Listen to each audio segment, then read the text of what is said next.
দালালি না রাজপথ, ক্ষমতা না জনতা, ইয়াপস না সংগ্রাম। 2025 সালের 28 ফেব্রুয়ারি রাজধানীর মানিক মিয়া এভিনিউয়ে জমকালো অনুষ্ঠানের মধ্য দিয়ে আত্মপ্রকাশ ঘটে জুলাই আন্দোলনে নেতৃত্ব দেওয়া ছাত্রদের দল এনসিপি। সেদিন দলের নেতারা জাতিকে দেন একটি নতুন বন্দোবস্তের প্রতিশ্রুতি। বলা হয়, জুলাই গণ অভ্যুত্থানে ছাত্র জনতা তুমি কে আমি কে বিকল্প বিকল্প বলে যে স্লোগান তুলেছিল, এনসিপি হবে জনগণের আকাঙ্ক্ষার সেই বিকল্প। প্রশ্ন উঠেছে, প্রায় 1.5 বছরে রাজনীতির সেই বিকল্প কি হতে পেরেছে এনসিপি? শুধু বিকল্প হওয়াই নয়, জাতীয় নাগরিক পার্টি এনসিপি একটি স্বতন্ত্র ও মধ্যপন্থার দল হিসেবে নিজেদের প্রতিষ্ঠিত করার কথাও বলে আসছে সেই শুরু থেকে। প্রশ্ন উঠেছে এখানেও, গঠনতন্ত্র অনুযায়ী দেশে ইসলামী শাসন চাওয়া জামায়াত ইসলামীর সঙ্গে নির্বাচনী জোট গঠন করে কতটা মধ্যম পন্থার পরিচয় দিতে পেরেছে এনসিপি? বিভিন্ন ইস্যুতে জামায়াতের সুরে কথা বলা এনসিপি কি আদৌ নিজেদের মধ্যম পন্থার অস্তিত্ব জানান দিতে পারবে, নাকি তাদের সেই ইচ্ছা ধীরে ধীরে বিলীন হয়ে যাবে জামায়াত ইসলামের দৃষ্টিভঙ্গি আর মতধারের সাথে? অভ্যুত্থানের পর নাগরিক কমিটি ও বৈষম্য বিরোধী ছাত্র আন্দোলনের নেতাদের মুখে বহুল ব্যবহৃত একটি শব্দ ছিল নতুন রাজনৈতিক বন্দোবস্ত। দল গঠনের পর এর পক্ষে নানা সময়ে বক্তব্য রেখেছেন এনসিপির নেতারাও। 2025 সালের 24 মার্চ কূটনীতিকদের সম্মানে আয়োজিত এক ইফতার মাহফিলে দলটির আহ্বায়ক নাহিদ ইসলাম এনসিপিকে শুধু নতুন রাজনৈতিক দল হিসেবে না দেখে বাংলাদেশের নতুন রাজনৈতিক বন্দোবস্তের সূচনা হিসেবে দেখার আহ্বান জানিয়েছিলেন। কিন্তু অন্তর্বর্তী সরকারের সময়ে এনসিপি সংশ্লিষ্ট বেশ কয়েকজন নেতার বিরুদ্ধে অনিয়ম, দুর্নীতি ও চাঁদাবাজির অভিযোগ ওঠার পর তুমুলভাবে প্রশ্নবিদ্ধ হয় নতুন বন্দোবস্তের সেই ধারণা। যদিও এসব অভিযোগের বেশিরভাগেরই আইনি নিষ্পত্তি দৃশ্যমান হয়নি, তবুও সমালোচনাগুলো বেশ জোরে সোরে ধাক্কা দিয়েছে এনসিপির নতুন বন্দোবস্তের প্রতিশ্রুতিকে।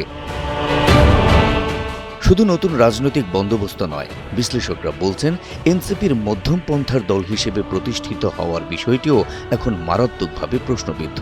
এর একটি বড় কারণ দলটিতে জামায়াত শিবিরের অধিকতর সংশ্লিষ্টতা।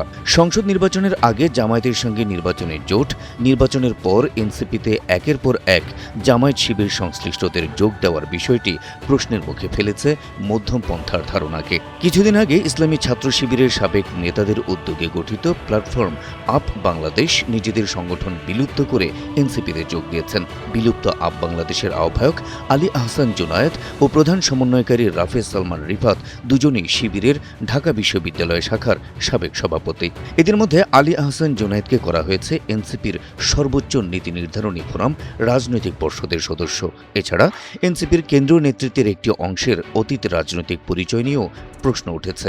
বলা হচ্ছে, দলটির কয়েকজন নেতা একসময় ইসলামী ছাত্র শিবিরের রাজনীতির সঙ্গে যুক্ত ছিলেন। ফলে সচেতন মহলের প্রশ্ন, জামায়াত ইসলামীর সঙ্গে জোট গঠন করে কাঁধে কাঁধ মিলিয়ে চলার পর দলের মধ্যে একের পর এক শিবির নেতাদের অন্তর্ভুক্তির পর জামায়াতের প্রভাবমুক্ত হয়ে নিজেদের মধ্যম পন্থা প্রমাণ করাটা এতটা সহজ হবে কি? নতুন বন্দোবস্ত আর মধ্যম পন্থার পর প্রশ্ন উঠেছে এনসিপির বিকল্প শক্তি হওয়া নিয়েও। রাজনৈতিক বিশ্লেষকরা বলছেন, এখানেও খুব একটা আশার আলো দেখা যাচ্ছে না এনসিপির জন্য। তারা বলছেন, জামায়াতের সঙ্গে রাজনৈতিক জোট এবং অতিমাত্রায় জামায়াত সংশ্লিষ্টতাকে কারণ হিসেবে দেখিয়ে দল থেকে ইতোমধ্যে বের হয়ে গেছেন এনসিপির অনেক গুরুত্বপূর্ণ সদস্য। তারা নিজেদের মতো করে বিভিন্ন সংগঠন তৈরি করছেন। নেটওয়ার্ক ফর পিপলস অ্যাকশন বা এনপিএ, অল্টারনেটিভস এবং গণবিপ্লবী উদ্যোগ নামে কিছু সংগঠনে যুক্ত আছেন কেউ কেউ। এছাড়া দলের সাবেক গুরুত্বপূর্ণ সদস্য তাসনিম জারা, খালেদ সাইফুল্লাহ, মুশফিক ও সালেহীন নিজেদের মতো করে সক্রিয় আছেন। সচেতন মহল বলছেন, বর্তমান পরিস্থিতিতে দলের গুরুত্বপূর্ণ সদস্যরাই যখন দেশের বিকল্প রাজনৈতিক শক্তি হিসেবে এনসিপিকে গ্রহণ করতে পারছে না, সেখানে সাধারণ মানুষ সেই ভরসাটুকু পাবেন কোথা থেকে? তবে এনসিপির দায়িত্বশীল সূত্র বলছে, তারা এখনও নতুন বন্দোবস্ত প্রতিষ্ঠার সংগ্রামে আছেন।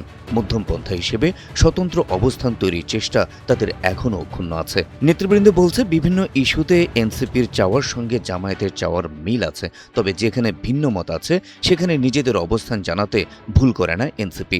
এক্ষেত্রে গেল 9 এপ্রিল সংসদে এনসিপির অবস্থানের কথা উল্লেখ করেন নেতারা।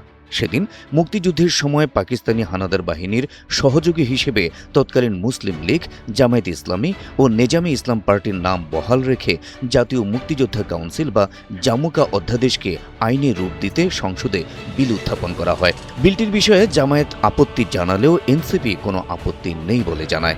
জোটে থাকলেও সব বিষয়ে জামায়াতের অনুসারী নয় এনসিপি, এই ঘটনা তার প্রমাণ বলে দাবি নেতাদের।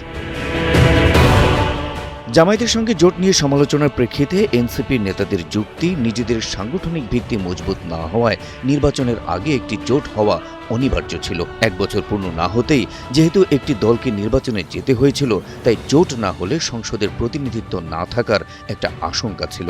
তাই প্রতিনিধিত্ব নিশ্চিত করতে এই জোট করা ছিল অপরিহার্য। তাদের দাবি, নিজেদের লক্ষ্য থেকে তারা এখনও বিচ্যুত হননি।